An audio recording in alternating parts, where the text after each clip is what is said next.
Hello everyone. Today I'm going to be making this simple and easy goat milk soap recipe. It only is a few ingredients. I found this online and I substituted the olive oil. I ended up taking half of the olive oil and then substituting it with almond oil just to give it a more smoother effect.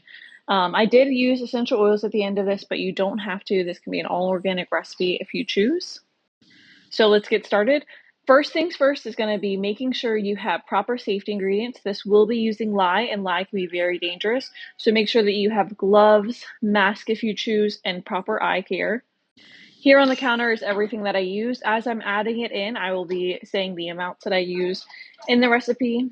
So that way it's easy to follow along. I do think going forward, I would maybe subtract a little bit of the oil because I think that ended up causing a little bit of issues. But to start off, I'm going to melt my coconut oil and my shea butter, and you're going to melt this down till it gets to a liquid. The temperature of it does not quite matter yet. When you go to add this to the recipe, that is when you're going to want to check the temperature. You want it to be within relative temperature, within 10, 20 degrees max of your lye solution when you do that. So the night before, I always freeze my goat's milk. You're going to want to have 375 grams of frozen goat's milk. And I freeze it overnight in ice cubes so it's easier to melt.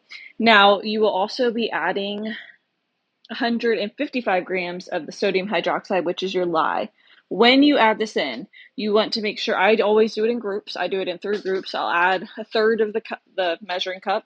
I stir it because your lye is going to make that milk hot and it's going to start melting. So I don't want to add it all in at once to cause a huge reaction. I just add it little by little to make sure that it's melting the milk. The milk doesn't get scorched and it doesn't cause as quick of a reaction. By doing this, I've avoided splashes. It's just better to limit the amount of lye you put in at each time. Lye is the only ingredient that you have to be careful with. Make sure that you have gloves on and proper eye care. You do not want this splashing on you because it can cause burns. So I'm going to add that last little bit, and then you will see me, I am just going to stir it until all of that ice is melted. And once all of the ice is melted, I will let it sit. And you're going to want it to get to about 80, 90 degrees is typically like where I like to work on it with. You'll see, I think I let this overcool or it was something with the coconut oil temperatures. It caused the spunification to happen quicker than it typically does. So mine did start forming quicker in this recipe. I'll do another video next week showing how the liquid should be when it pours it. The soap is still perfectly fine to use. It just hardens quicker. Now is going to be the time that you're going to check the temperature of the oil that you're going to add in. The first thing I'm adding in is going to be 210 grams of olive oil, and then next, after I stir that in, will be 215 grams of almond oil. Once those are mixed in, I'm going to add 370 grams of unrefined shea butter, and the last thing that we're going to add is 340 grams of coconut oil. Once you have all those mixed in, you're going to use the immerse blender. I think that I either overstirred it or something with the temperatures. As you'll see, it starts the spunification process quicker than what it typically would. But you just want to basically get it to where it starts to trace. You can see it started tracing, but it wasn't stirring correctly. This was definitely a user error on this. You're going to want it to be almost a thin pudding consistency, and that's when you'll know that it's ready to add your essential oils.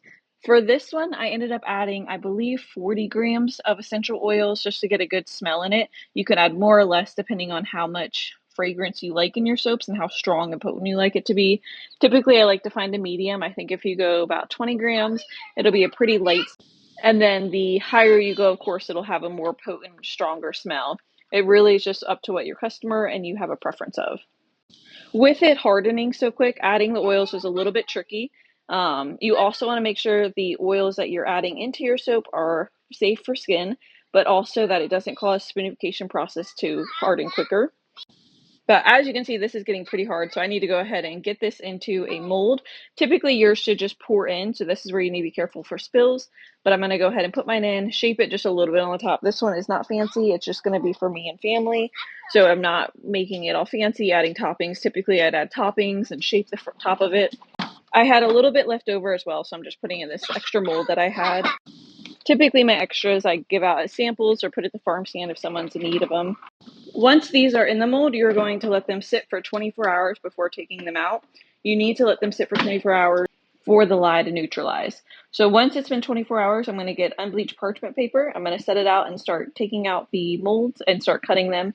They do make machines that we have, so it cuts it more evenly. This is just for us, so I'm not really worried about having exact measurements. But if you're selling it, I would advise to be precise on your cutting to make sure that each bar of soap is relatively the same size.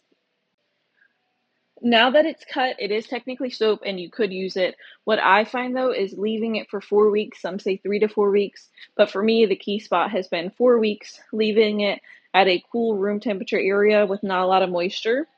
Really lets that soap harden and become good and last long. Another tip could be to spray the tops of it with alcohol. That makes sure that there's not going to be a white film that is left over the soap when it starts to harden. So that is how you make goat soap. If you have any questions, leave them down below. Thank you for watching.